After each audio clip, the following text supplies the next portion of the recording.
Alkisah, di sebuah bukit yang jauh dari desa, di daerah Kalimantan, hiduplah seorang janda miskin dan seorang anak gadisnya. Anak gadis janda itu bernama Darmi. Rupanya sangat cantik jelita. Namun sayang, ia mempunyai perilaku yang amat buruk.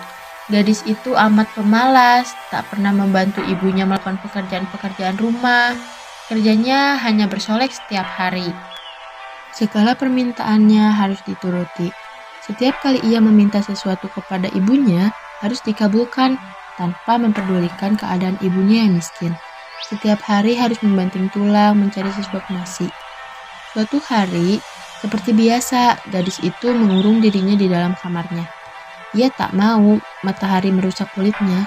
Ia enggan debu-debu mengotori wajahnya. Ibu, aku kan sudah bilang setiap aku bangun tidur, ibu harus menata rapi kamarku dan menyiapkan lur, air hangat, dan minuman sari untukku. Kamu kan sudah besar, nah jadi kamu bisa menyiapkan semua itu sendiri. Aku kan lagi sibuk. Sang ibu hanya mengelus dada. Hatinya gelisah, kesibukan mempercantik diri. Hanya itulah yang selalu dilakukan putrinya yang pemalas itu. Matahari mulai memancarkan sinarnya. Sang ibu mulai bersiap-siap untuk berangkat ke danau untuk bekerja. Ia tidak lupa mengajak Darmi untuk membantunya di danau. Darmi, ayo bantu ibu bekerja di danau, Darmi, untuk memancing ikan. Tidak, Bu. Nanti kalau kuku dan kulitku kotor bagaimana? Apakah kamu tidak kasihan kepada ibu, Nak?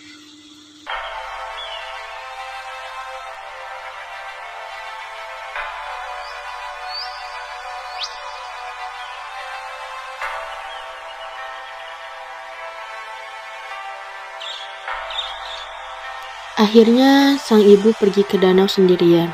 Setelah ibu pulang dari danau, Darmi langsung menghampirinya. Ibu pulang. Nah, jangan ingin untuk membeli beras. Bedakku habis, Bu. Mesti beli yang baru. Meskipun marah, sang ibu tetap memberikan uang itu kepada Darmi. Keesokan harinya, ketika ibunya pulang dari bekerja, si Darmi meminta lagi uang upah yang diperoleh dari ibunya untuk membeli alat kecantikannya yang lain. Keadaan itu terjadi setiap hari. Suatu hari, sang ibu mencoba untuk membujuk anaknya agar mulai mengubah tabiat buruknya. Bu, mana upahnya? Nah, coba bantu ibu di sana. Apa sih, Bu? Ibu kan sudah tua. Jika ibu dipanggil oleh Tuhan, maka ibu sudah tidak khawatir lagi kamu bisa mengurus dirimu sendiri. Sudah siapa menjadi orang miskin? Aku kan tidak menyuruhmu untuk menjadi ibuku. Baiklah anakku, ibu hanya memohon agar dirimu tidak mengurung di kamar lagi. Hari berganti hari. Akhirnya sang anak mau menuruti kehendak ibunya. Ia tidak keberatan untuk kemanapun bersama sang ibu. Tapi anaknya ini mengajukan sebuah syarat bahwa ibunya tidak diperbolehkan untuk mengakui bahwa ia adalah ibunya di depan umum. Sebagai seorang ibu, tentulah hatinya teriris mendengar itu. Namun sang ibu pun menyetujuinya. Hingga pada suatu hari, anak gadis itu diajak ibunya turun ke desa untuk berbelanja di pasar yang letaknya jauh dari tempat tinggal mereka. Anak gadis itu berjalan melenggang dengan memakai pakaian yang bagus dan bersolek, agar orang di jalan yang melihatnya akan mengagumi kecantikannya. Ketika mereka mulai memasuki desa, orang-orang desa memandangi mereka. Mereka begitu terpesona melihat kecantikan anak gadis itu, terutama para pemuda desa yang tak puas-puasnya memandang wajah gadis itu. Namun ketika melihat orang yang berjalan di belakang gadis itu, sungguh kontras keadaannya. Hal itu membuat orang-orang bertanya-tanya.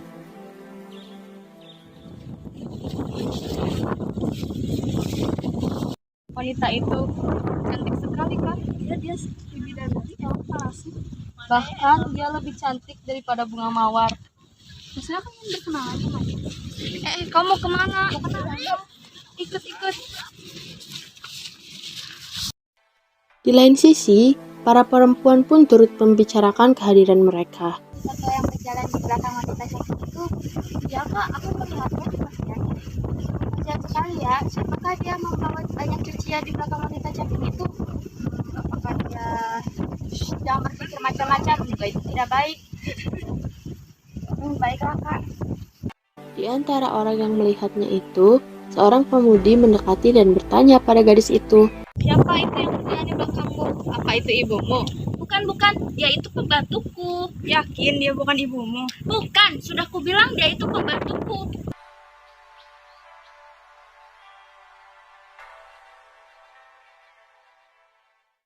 Astaga, jangan begitu. Iya, harganya orang lain, meski dia pembantumu, dia juga manusia. Alangkah terlukanya sang ibu mendengar itu. Hatinya menangis dan benar-benar tak berdaya menahan sakit hatinya. Ia berbisik dan memohon kepada Tuhan. Akhirnya si ibu pun berdoa. Aku tak kuat menahan hinaan ini. Ya Tuhan, hukumlah anak durhaka ini. Hukumlah! Atas kekuasaan Tuhan Yang Maha Esa, perlahan-lahan tubuh gadis durhaka itu berubah menjadi batu. Perubahan itu dimulai dari kaki. Ketika perubahannya itu telah mencapai setengah badan, anak gadis itu menangis memohon ampun kepada ibunya. Ibu, ampunilah aku. Ampunilah semua kesalahanku padamu selama ini. Ampunilah aku, Ibu. Maafkan Ibu.